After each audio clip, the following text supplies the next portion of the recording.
Tonight on The Roast, Prime Minister Abbott could potentially put through his direct action policy without consulting the Senate, and the French confront US Secretary of State John Kerry about American spying. But first, a man whose hair needs no introduction, Mark Humphries.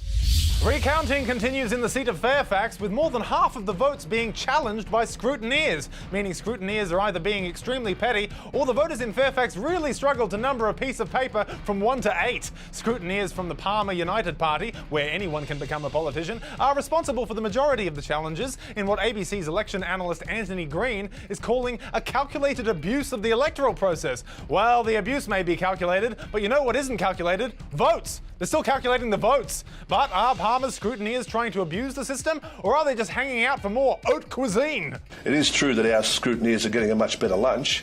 They're getting a little bottle of champagne, a little bit of caviar occasionally. Caviar? Fine, but champagne? If you drink and scrutinise, you're a bloody idiot. And in other Palmer United Party news, Clive Palmer, the man who likes his food baked and his ideas half-baked, will be releasing a movie based on his ocean liner, the Titanic 2. No plans yet to release a movie based on his Palmer Coolum Resort, but I'll keep checking Variety. Palmer claims his movie will be a lot better than James Cameron's Titanic. And before you think Clive's not qualified to make a film better than one which won 11 Academy Awards, you should know that Clive's father George made 2 silent films in Australia. Essentially, Clive Palmer is Sofia Coppola, and has already said we have a lot of actors from Hollywood, China and Europe who want to star in roles. He's already reinvigorated his father's silent film studio Palmer Pictures to produce the movie. Sounds like it'll be a hell of a flick. Palmer Pictures presents Titanic 2, starring Hollywood's Kathy Griffin as Rose 2, Europe's Dolph Lundgren as Jack 2, and China's Jet Li as Billy Zane 2. Titanic 2, a lot better than Titanic 1. I'm expecting Margaret Pomerantz to give the film 4 stars because it's an Australian film, and David Stratton to give it 1 star, until Clive's scrutineers show up and insist that that 1 looks like a 7. But it doesn't matter what they say, Australians will see this film, because if the election is anything to go by, a DVD will somehow end up in our mailboxes. To the Vatican now, where German Catholic Bishop Franz Peter Tebbets van Elst, aka the Bling Bishop, has been called before the Pope to explain his extravagant spending and opulent lifestyle. The bishop was received by the Pope at the Vatican, an institution historically known for its modesty and general lack of Renaissance art, priceless artifacts, or buildings trimmed with gold. Some religious observers have called for the bishop to resign after it was revealed he spent 2.9 million euros on living quarters and 15,000 euros on a bathtub. A $15,000 bathtub? This bishop doesn't need to pray to get into heaven. Give it a little Radox, some candles, and he's already there. For The Roast, I'm Mark Humphries. Thank you, Mark. Really love that hair. Next up tonight, Prime Minister Tony Abbott's controversial direct action carbon abatement policy could potentially be introduced without legislation, which means it wouldn't have to be put through the Senate or face any scrutiny from the opposition. But I mean, that's okay. He has a mandate from us, the just more than half of Australians who voted for him after preferences. And it is a potential option for Abbott, which Shadow Treasurer Chris Bowen has referred to as railroading and bullying, and which others are referring to as not cool and a total dick move. And now with Labor finally appearing to have a united front, it would be absolutely devastating for the new party and its new leader if its first major battle never even happened. They think they can just march in here and take what's ours, what we've fought so hard for? Well, I will tell you this, we will never stop fighting! We will never stop fighting! Are you with me?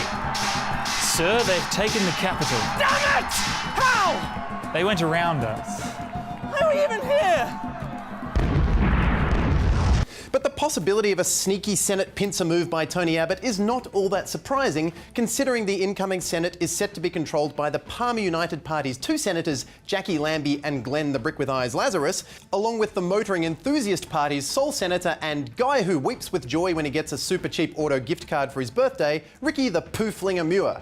And because this puppeteer of the weird voting bloc, Clive Palmer, said to Abbott, fine, then he won't get any legislation through, none at all, when referring to Tony Abbott's refusal to increase Palmer's staffing and resources, it kind of makes sense that Abbott might go elsewhere to try to get his signature direct action policy enacted, especially if he doesn't want to make the Bathurst 1000 a national holiday and some sort of voting swap.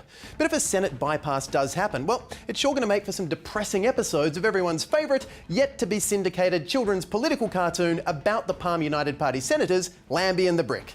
It's Lambie and the Brick. Oh boy, Brick, I can't wait to start blocking everything. Brick. Do you think it matters that almost no one voted for us? Brick. Good point, Brick. Oh look, it's Pooh Flinger, and he's flinging us a letter. Go home, guys. The decision's been made without you. Love, Tony.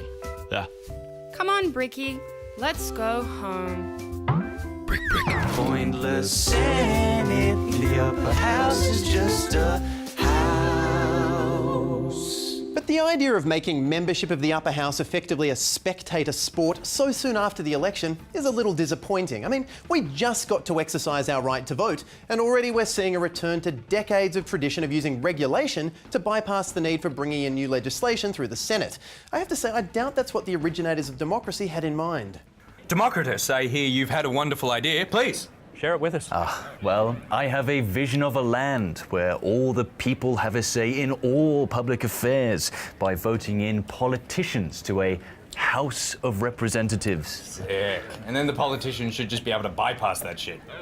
No, and then there will be a Senate to watch over the House of Representatives. No, and politicians can just get around it using regulations. Then no one could stop them. Huh? Yes, you could do that. You know, if you've got your own ideas, you should probably write them down by yourself. No, I want to stay here. Shh, run along now, Dictatoro. I'm sure you've got lots of great ideas. Fine.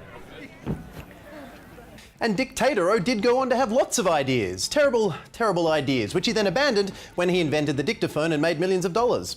Finally tonight, though, France is demanding America respond to allegations that the NSA was spying on French citizens. Which brings us to a new segment we're calling, hang on a second, didn't we already read about this in every newspaper 4 months ago, when the NSA spying story broke and it came out that America was spying on their allies, including Germany, England and France? I mean, they are France. Do they know they're France? How did they miss that? Do French spies spy by not spying? Why is this making news again? A no doubt recurring segment here on The Roast. And the answer is yes, we did already know about this. But there is a reason the French held off on talking about it until now, because they wanted a chance to compile solid evidence that the NSA taped 70.3 million phone calls between December 10 and January 8 this year. And I pity the guy who had to listen to them all, because he had to hear French citizens say Le Merry Christmas 70 million times. It's also terrible timing for US Secretary of State John Kerry, who was already in Paris to discuss the crisis in Syria. And after immersing himself in such a heavy topic, I'm sure he would have been looking forward to a quiet stroll around that beautiful, friendly city full of America's closest allies, right up until the French bitch slapped him with that story.